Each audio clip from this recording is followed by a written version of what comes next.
27 তারিখ নবান্ন অভিযান ডাক দিয়েছে ছাত্র, আপনারা কি যাবেন? দেখুন, 27 তারিখের অভিযান কোনো ছাত্র সমাজ ডাক দিতে পারে না, এজন্য কারণ 27 তারিখে ইউজিসি নেটের গুরুত্বপূর্ণ পরীক্ষা রয়েছে। সুতরাং এমন একটা পরীক্ষার দিনে কোনো ছাত্র সমাজ নবান্ন অভিযানের ডাক দেবে আমরা এটা বিশ্বাস করি না।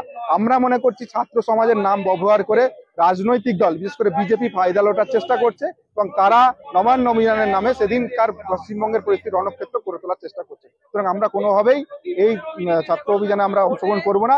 আমরা মনে করি পশ্চিমবঙ্গের আপামর জনসাধারণ, স্পেশাল ছাত্র সমাজ এই অভিযানকে প্রত্যাখ্যান করবে। জানতে পারি যে আমরা আরজি করে প্রতিবাদী রাস্তায় নেমেছি। প্রায় এই 10 দিনে প্রায় 900 ধর্ষণ হয়েছে সারা দেশে। আরজি করে জন্য রাস্তা নামছিল। দেখেন, আরজি করের ঘটনাকে আমরা কোনো বিচ্ছিন্ন ঘটনা মনে করি না।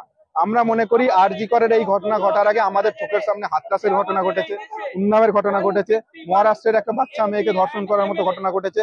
সেটা বিজেপি শাসিত রাজ্য হোক, অবিজেপিত রাজ্য হোক, এটা কোনো বিষয় নয়। যেখানে ধর্ষণের ঘটনা ঘটছে তার প্রতিবাদ আমরা করছি। আমরা এখানে মূলত আরজি করের যে ঘটনা, এটা আমাদেরকে অনেক বেশি হৃদয়কে নাড়া দিয়েছে। আমরা তার জন্য নেমেছি। সেই সাথে সাথে যে সমস্ত ঘটনার এখনো উপযুক্ত শাস্তি হয়নি তার শাস্তি দেওয়ার জন্য, তার শাস্তির দাবিতেও আমরা পথে নেমেছি। দেখুন, মমতা ব্যানার্জির পদক্ষেপ করা না করার বিষয়ের সাথে এটা সম্পৃক্ত নয়। আমরা মনে করছি দোষীদেরকে প্রকাশ্যে এনে শাস্তি দেওয়াটা গুরুত্বপূর্ণ। মমতা ব্যানার্জি পদক্ষেপ করলেই যে দোষীরা শাস্তি পেয়ে যাবে এ নিশ্চয়তা কি করে দেবে কেউ?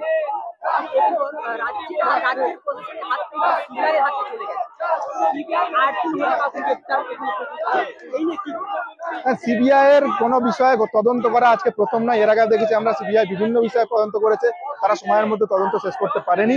তো আমরা মনে করি সিবিআই তদন্ত করুক, এনআইএ এর হাত ধরে করা হোক, আর পশ্চিমবঙ্গ রাজ্য পুলিশ করুক, অবিলম্বে তদন্ত শেষ করাটা গুরুত্বপূর্ণ। এবং সিবিআই কে আমরা এখন ভরসা এজন্য রাখছি কেন মহামান্য আদালত সিবিআই কে দায়িত্ব দিয়েছে। আমরা মনে করছি সিবিআই তার সময়ের মধ্যে তার এই তদন্ত শেষ করবে।